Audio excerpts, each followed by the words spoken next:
안녕하십니까. 새만금 개발사업 분석을 발표할 한준입니다.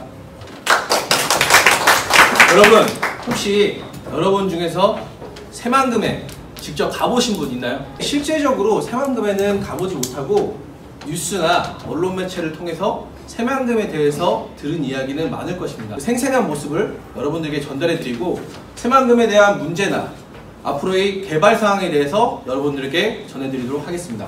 보시다시피 새만금은 그냥 조그만 지역이 아니라 그냥 바다예요. 바다를 메꾸는 그런 간척 사업을 말하는데, 자, 노태우 정부가 처음에 식량 자극을 목적으로 시작했습니다. 그래서 이쪽 비흥항에서부터 신시루까지, 그리고 이 만경강과 이 동진강을 따라서 방파제를 만들고요, 부안까지 이어지는 이 방파제로 강과 바다를 막고 이 안에를 간척 사업을 하는 것입니다. 이렇게 해서 만들어진 땅이 바로 400km/제곱이나 되는데요, 서울 면적의 3분의 2나 되는 큰 지역이라고 볼 수가 있겠습니다. 특히나 이 새만금 방조제는 전 세계에서 가장 긴 방조제로서 그 안을 달리게 되면 바다 위를 달리는 그런 느낌을 받을 수가 있습니다. 새만금의 문제점입니다. 우선 아까 노태우 정부가 쌀 때문에 만들었었는데 쌀 수요가 점차 감소하면서 용도가 계속 바뀌었었는데요. 또한 정부 지원도 부족했습니다. 이렇게 김관영 의원이 말했듯이 대선만 되면은 새만금을 개발시켜주겠다, 발전시켜주겠다, 이렇게 말을 해놓고 막상 정부가 시작되면 지원이 미흡했었는데요. 특히나 김대중 노무현 대통령 때는 이 환경단체와 소송 때문에 발목이 잡혀 있었고요. 이때 막 연예인들 같은 경우도 삼보 일배하면서 갯벌을 살리자, 이런 캠페인 같은 거 하는 거 많이 보셨을 거라고 생각합니다. 2006년에는 드디어 대법원에서 승소 판결이 나서 새만금 개발에 물꼬가 트이는 거로 생각을 했었는데, 이명박 대통령 같은 경우는 새만금에 직접 와서 물막이 공사를 했거든요. 그래서 아까 말했던 새만금 방조제 같은 것도 생기고, 박근혜 정부 들어서 새만금 개발청을 만들었는데 예산 편성을 되게 적게 해줘가지고 개발이 좀 미흡했었습니다. 최근에는 지자체제 행정구역 논란이 일고 있는데요, 이렇게 새만금으로 만들어지는 땅을 군산과 김제, 부안이 서로 조금이라도 좋은 땅을, 더 많은 땅을 확보하기 위해서 분쟁에 있습니다. 법원의 판결은 만경강과 동진강을 따라서 구역을 나누는 김제안에 대해서 판결을 해줬고요. 그래서 군산시는 큰 반발이 있습니다. 새만금 규모를 아까 말씀드렸듯이 벌써 그 방조제 건설에만 3조가량의 예산이 들어갔고, 내년 투입될 예산 또한 3조입니다. 그렇기 때문에 이건 군산이나 전라북도의 문제가 아닌 우리나라의 수건 사업이 된 것입니다.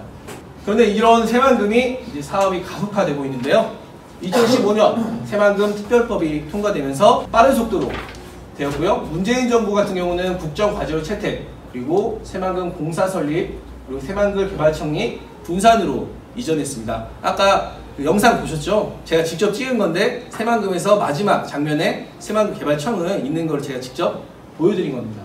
그래서 애초에는 민간 주도 사업에서 지금 공공주도 사업으로 전환해서 국가에서 막대한 예산을 쏟아붓고 있습니다. 그로 인해서 신항만이라든지 고속도로, 철도 공사가 시작되었고요, 새만금 국제공항의 예비 타당성 조사가 연재되었습니다.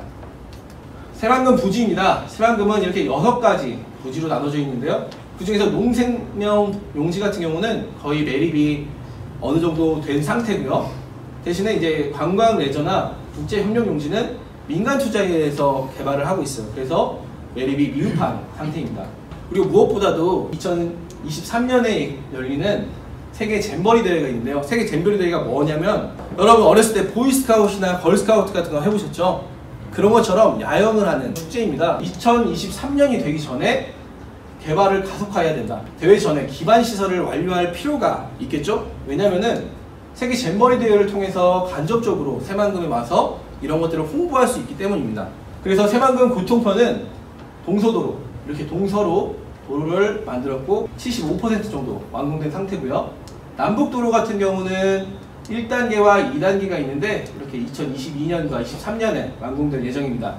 그리고 새만금 전주 고속도로가 이렇게 생길 예정인데요, 이렇게 되면 새만금에서 사실은 전주까지 가려면 이렇게 돌아서 이런 식으로 내려갔어야 되는데 1시간 20분 정도 또는 1시간 30분 정도 걸리는데, 이 고속도로 때문에 25분 정도면 새만금에서 전주로 이동할 수 있게 됩니다. 그리고 새만금에 인입철도가 생기는데 익산부터 대야로 통해서 새만금으로 들어오는데 고속철도가 건설될 예정입니다. 그리고 새만금 신항만과 국제공항이 생기는데요. 이쪽에 보시는 게 신항만입니다. 아직은 개발 중이어서 미흡한 상태이긴 한데 이 항만이 개발될 경우에는 우리나라에서 최고로 좋은 항만이라고 해요. 항만 같은 경우에는 큰 배가 드나들기 위해서 수심이 깊어야 되는데 서해는 고질적으로 수심이 얕고 폭이 길었기 때문에 항만이 발달하기가 힘들었어요. 하지만 이렇게 이쪽에 있었던 바닷물 부분이 육지로 변하면서 이쪽은 수심이 깊어지겠죠, 당연히. 그러면서 항만이 우리나라 최고로 좋은 시설로 생길 예정입니다. 그리고 국제공항 같은 경우도 2023년 잼버리 대회를 기준으로 해서 임시 개통할 예정입니다. 그리고 새만금에서 하는 굉장히 중요한 사업 중 하나가 바로 자족형 스마트 수변 도시인데요. 아까 말했듯이 신항만 부분에 만드는 것입니다. 도시를 하나. 근데 이 도시 같은 경우는 이렇게 인공 호수를 3개 만들어서 그 안에 AI라든지 스마트 시설을 만들어서 최첨단 도시를 만든다는 계획입니다. 그리고 이곳에 거주하는 인구가 약 30만 정도 하고 전주, 군산, 부안, 김제까지 인접 도시까지 하면 100만 규모의 영향력을 지닌 도시로 만들겠다라는 포부가 있습니다. 그리고 요즘에 제일 중요한 게 신재생에너지 클러스터 조성인데요. 최근 전 세계적인 추세입니다. 친환경적인 에너지를 사용하자인데요. 2040년까지 신규 사업의 72% 그리고 2050년까지 전 세계의 에너지의 50%를 친환경 에너지가 담당하기로 되어 있고요. 그래서 새만금에서는 3기가와트의 규모로 진행하고 있는데 이것은 연간 100만 가구가 생활할 수 있는 그 정도의 전력이라고 합니다. 따라서 행정 간소화를 시키고 있어서 1년 이상 행정을 간소화시켰고요. 이런 우려를 가지신 분들이 있었어요.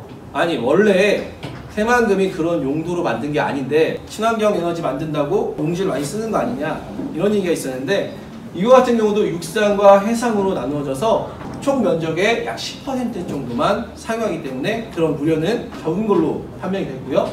그리고 태양광 판넬을 세척을 해야 되는데 이것도 이제 세척제를 쓰면은 환경이 오염되지 않느냐, 수증 오염이 되지 않느냐 이런 게 있었는데 이거 역시 빗물만 사용해서 세척하는 걸로 계획 중입니다. 그리고 자재도 중금속에 노출되지 않게 친환경 자재로만 쓰고 있고요. 유리나 합성금속으로 만들고 있고요. 이렇게 에너지 클러스터를 조성하게 되면 그런 태양광으로 인한 전기 효과만 있는 게 아니라 그 주변에 제조기업이라든지 연구단지들이 유입돼서 경제 활성화가 예상이 되고 있습니다.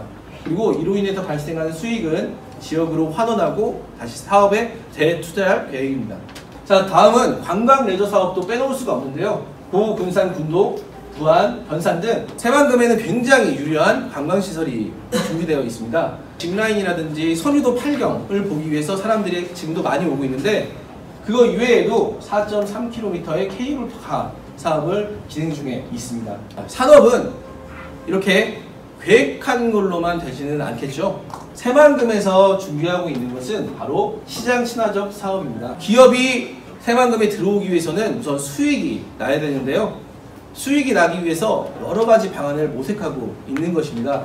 그래서 새만금 특별법으로 외국인들에게만 임대료를 1%를 받았었는데 기존의 국내 기업에서는 5%를 받았어요. 그거를 1%로 감면해주고 만약에 기업이 땅을 사게 된다면 그것을 예전에는 입찰 방식으로 해서 행정이 굉장히 오래 걸렸었는데 이걸 수의계약으로 해가지고 바로 땅을 구매할 수 있게 변경했습니다.